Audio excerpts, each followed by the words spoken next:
শুধু আজকের জন্য 31শে জুলাই নেশা করার থেকে মুক্তি।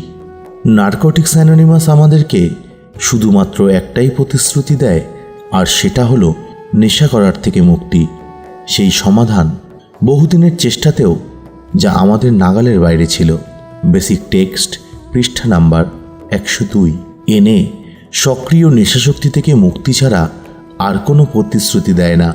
এটা ঠিক, রিকভারিতে এসে কিছু মেম্বার আর্থিক সাফল্য পায়, তারা বড় বাড়ি কেনে, দামি গাড়ি চালায়, ভালো জামা কাপড় পরে এবং সুন্দর পরিবার গড়ে তোলে। কিন্তু বাহ্যিক সমৃদ্ধি সব মেম্বারের ভাগ্যে থাকে না। আমাদের অনেকেই আর্থিক দিক দিয়ে সাফল্য পায় না। তার মানে কিন্তু মোটেও এই নয় যে তাদের রিকভারি অন্যদের থেকে কোনো অংশে খারাপ। যাদের অনেক টাকা আছে বলে মনে হয়, সেই ধরনের মেম্বারদের সাথে নিজেকে তুলনা করার প্রলোভন যখন আমাদের মাথায় আসে, তখন আমাদের ভেবে দেখা দরকার যে আমরা এনএ মিটিংয়ে কেন এসেছিলাম। আমরা এসেছিলাম কারণ আমাদের জীবনটা ভেঙে চুরমার হয়ে গিয়েছিল। আমরা শারীরিক, মানসিক এবং আধ্যাত্মিক দিক দিয়ে হেরে গিয়েছিলাম। আমাদের বেসিক টেক্সট আমাদের মনে করিয়ে দেয়, মরিয়া অবস্থায় আমরা নারকোটিক্স অ্যানোনিমাসে এসে একে অপরের কাছে সাহায্য চাইলাম।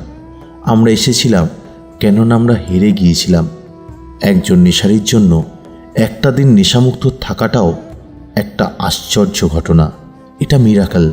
যখন আমরা এটা স্মরণ করি যে কি অবস্থায় আর কি কারণে আমরা নারকোটিক্স অ্যানোনিমাসে এসেছিলাম, তখন এটা বুঝতে পারি যে রিকভারির যে আধ্যাত্মিক সমৃদ্ধি আমরা পেয়েছি তার তুলনায় টাকা, বাড়ি, গাড়ি তুচ্ছ ব্যাপার।